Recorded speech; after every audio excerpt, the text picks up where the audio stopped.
Shalom teman-teman, perkenalkan nama aku Cindy. Hari ini aku mau sharing tentang kelaparan rohani. Kalian merasa gak sih kayak di akhir-akhir ini tuh ngerasa hari-hari kita jalanin tuh gak mudah, kayak ada aja aneh-anehnya gitu kan. Kayak kalian pasti ngerasa capek, ada yang ngerasa lelah, ngerasa down, atau mungkin ada yang ngerasa jauh dari Tuhan, atau mungkin kehilangan selera dan antusiasnya dalam Tuhan.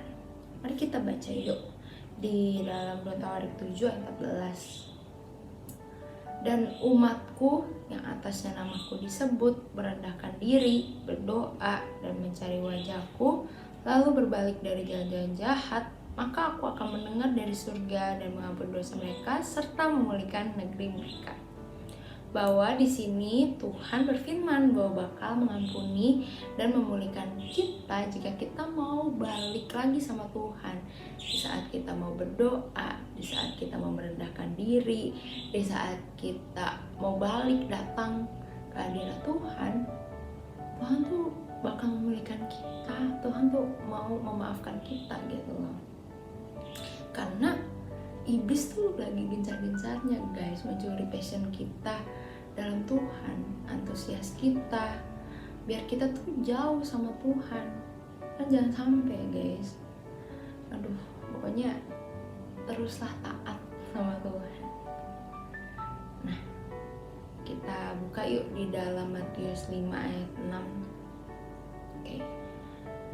Berbahagialah orang yang lapar dan haus akan kebenaran, karena mereka akan dipuaskan. Jadi berbahagialah buat teman-teman nih yang masih ngerasain haus, lapar akan Tuhan. Karena di ayat ini, di saat kita haus dan lapar, Tuhan tuh akan memuaskan kita. Jadi kita datang tuh gak cuma-cuma, tapi Tuhan bakal puaskan dan Tuhan kayak nge-recharge lagi gitu biar kita penuh lagi gitu. Aku mau ajak teman-teman nih yang dengerin ini untuk ingat pertama kali kita jatuh cinta sama Tuhan. Di saat kita jatuh cinta sama Tuhan kan kita kayak berapi-api ya guys, kayak ingat lagi betapa kita antusias sama Tuhan gitu. Mungkin ada yang bangun jam 3 pagi sengaja untuk menyapa Tuhan, kayak bilang I love you Jesus, atau untuk selamat pagi Bapak dan segala macamnya gitu. Pokoknya di saat kita berapi-api lah guys, terus bawa antusias itu setiap harinya biar kita tuh terus mengejar hadirat Tuhan gitu ya. Betul gak sih? Betul lah. Nah, tadi kan kita habis ngomongin itu apa, first love kita sama Tuhan. Nah, gak afdol kalau kita gak ngomongin ciri-ciri orang yang kembung rohani atau kehilangan antusias dalam roh. Nah, contohnya itu yang pertama ada di hati mereka menjadi tawar, menjadi garam, menjauhi agama, menjadi self-lover, dan bukan mencari hal-hal yang dari Tuhan, namun apa aja yang untuk dirinya sendiri gitu ya, menentukan untuk dirinya sendiri, menjadi orang yang egois gitu. Dan aku yakin banget nih teman-teman di sini nggak ada yang ngalamin ciri-ciri tersebut, amin. Jika ada, nah aku mau bahas tips and triknya nih, ada 3 dimana kita bisa menjaga selera dan antusias kita dalam Tuhan. Nah, yang pertama, ingatlah betapa Tuhan mengasihi kita, how God love you. Jadi dulu aku tuh pernah ngerasa kering guys, jadi aku ngejalaninnya semua jadi rutinitas gitu. Kayak misalnya jadwal hari Jumat kita cool, ya udah aku cool. Di saat Sabtu kita yukon, ya aku yukon yut. Terus habis itu kalau Minggu aku di jadwal singer pelayanan, ya udah aku singer karena aku di jadwal gitu. Terus aku baca Alkitab, ya udah emang tiap hari aku baca Alkitab. Nah, terus di saat itu kayak ngerasa kok ada yang gak bener nih dalam diri, dan di Roh Kudus tuh juga ngomong kayak ada yang aneh gitu dalam diri aku gitu. Kok kamu ngelakuinnya tanpa Tuhan gitu kan. Terus langsung aku berdoa malam-malam,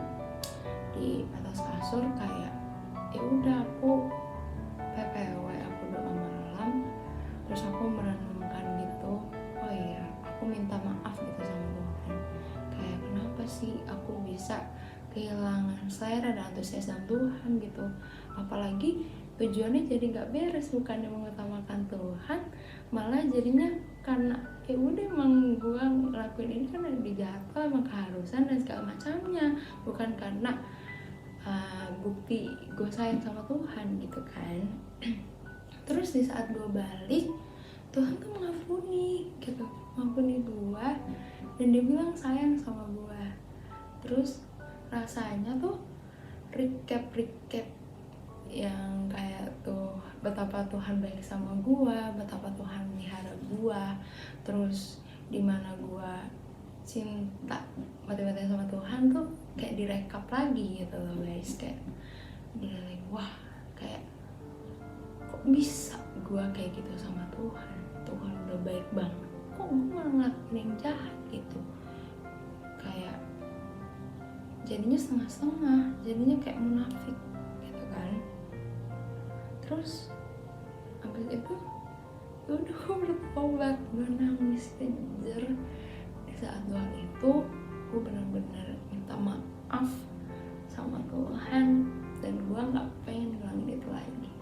Karena gue nggak pengen kayak misalnya gue doa tapi gue nggak ngerasain apa-apa di saat gue pergi gereja atau gue youth atau gue cool, gue ngerasain apa-apa karena gue ngerasainnya karena ya udah, karena terbiasa, bukan karena ada Tuhan di dalam situ gitu. Gue gak pengen itu, karena gue pengen di saat gue manggil Tuhan Yesus, gue ngerasain bahwa Tuhan tuh benar-benar ada gitu di situ. Gitu ya guys. Nah, pokoknya di saat itu, di saat gue udah minta maaf, bertobat, Tuhan tuh kayak bilang dia sayang sama gue, dia pengen gue lebih dekat lagi, lebih taat gitu sama Tuhan. Jadi kayak lebih ngerti lah tujuan gue tuh apa, kayak gue baca Alkitab tujuannya kenapa dan segala macamnya. Intinya tuh sama lah buat ke kalian juga pesannya, bahwa Tuhan tuh pengen kita lebih dekat lagi sama dia gitu. Karena seringkali nih anak muda nih, kita nih suka ngerasa tired, suka ngerasa lelah, minta Tuhan jauh-jauh dari hidup kita, merasa diri arogan, kayak bisa hidup tanpa Tuhan, bisa ngelakuin segalanya tanpa Tuhan gitu.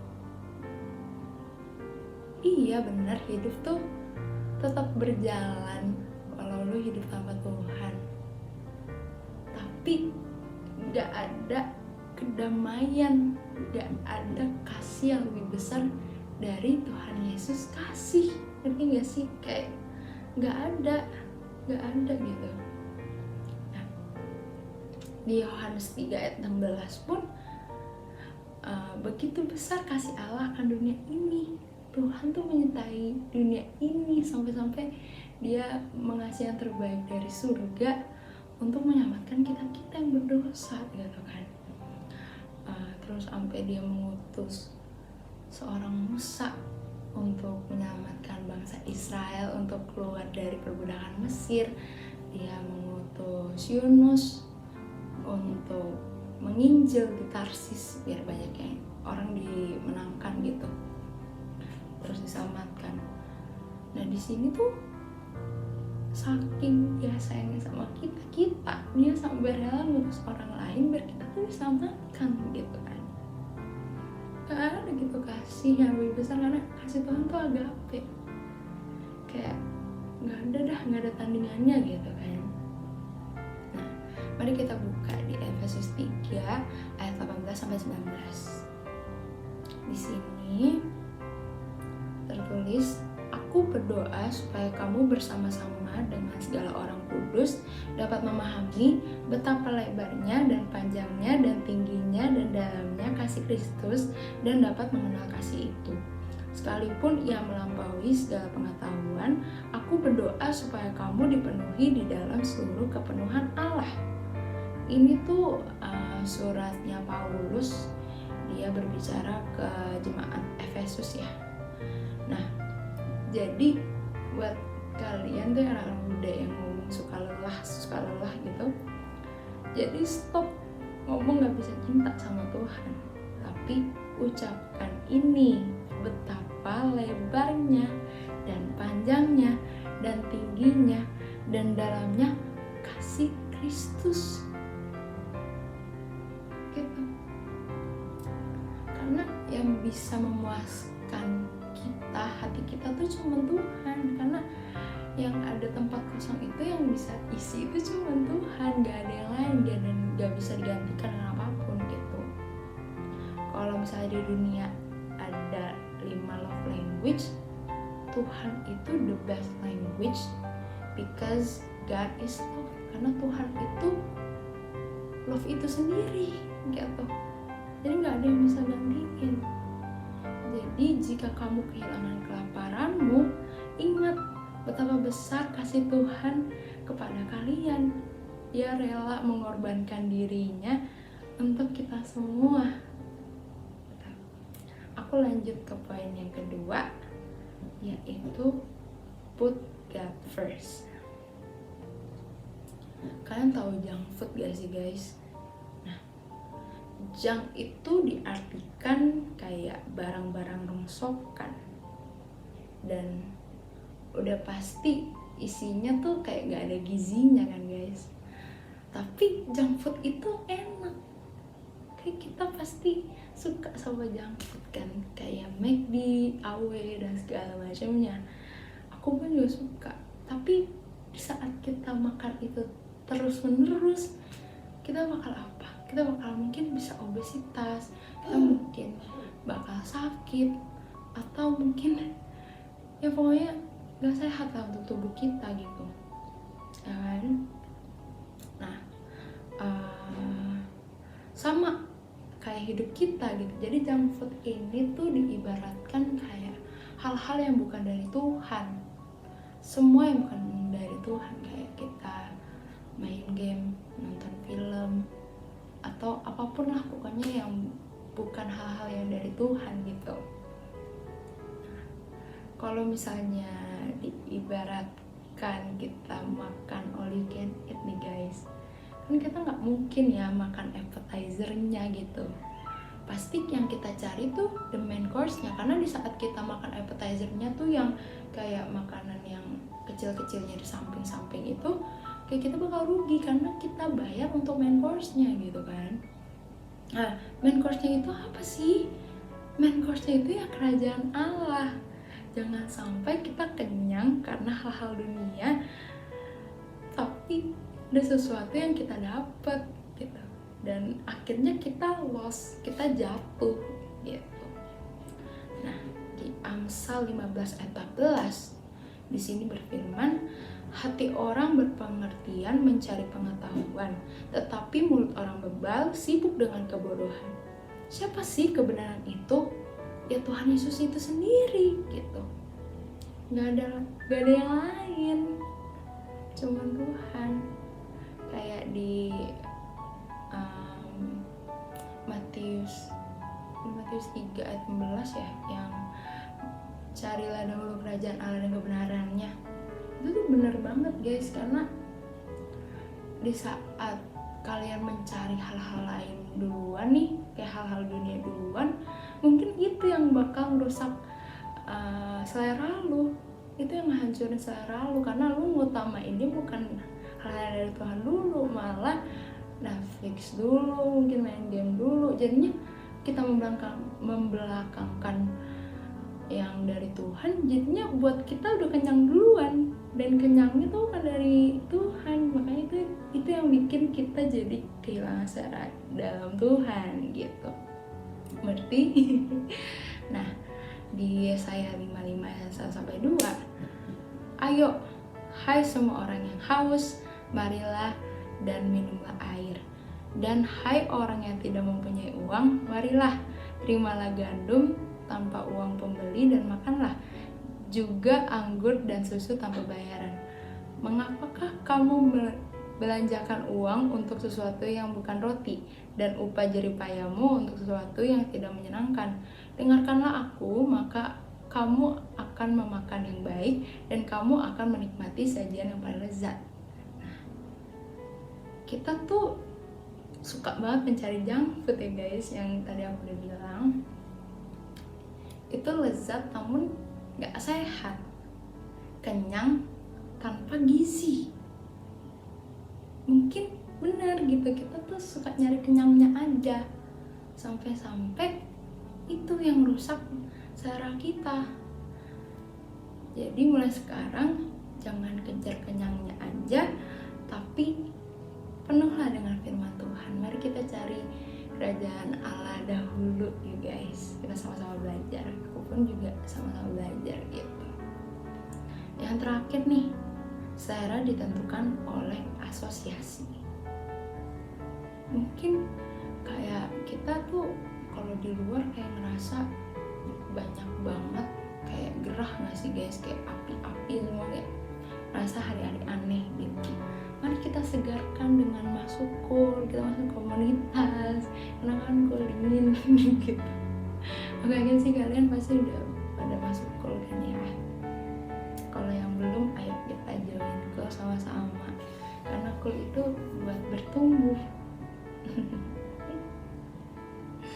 Ayo kita baca di Amsal 2 ayat 20.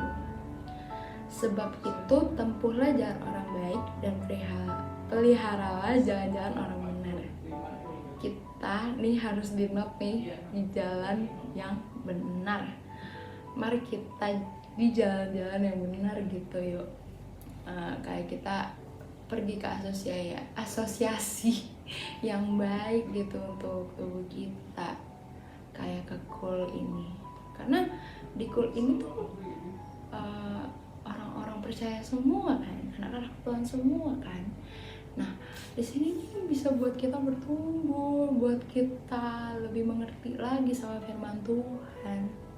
Dulu awalnya juga aku malas banget ikut kul gitu, karena aku orangnya nggak terbuka. Aku ngomong aja tuh males guys, karena aku tuh pemalu. Jadi pas kalau bisa disuruh masuk kul tuh aku izin dulu atau aku bilang maaf ya guys, dulu aku kayak gitu.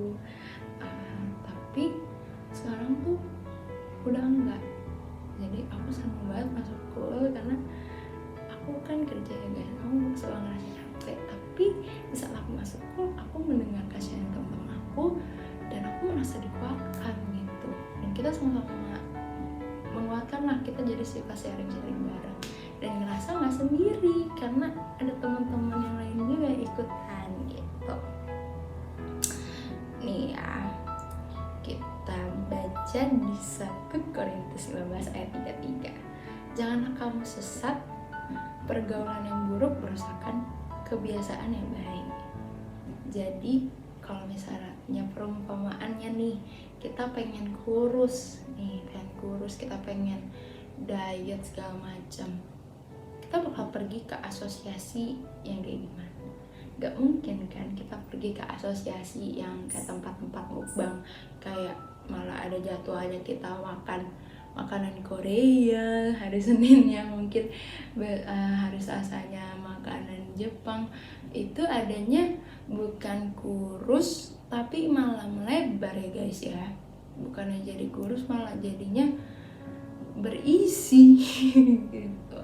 Nah, yang bener adalah pasti kita perginya ke tempat gym, kita ke tempat yoga, atau ke tempat yang workout gitu, atau tempat diet, makanan yang healthy food gitu kan. Gak mungkin kita menjerumuskan kita merusakkan tujuan kita cuman karena kita salah masuk asosiasi. Karena di 1 Korintus 15 ayat 33, jangan kamu sesat karena pergaulan yang buruk itu gitu kan.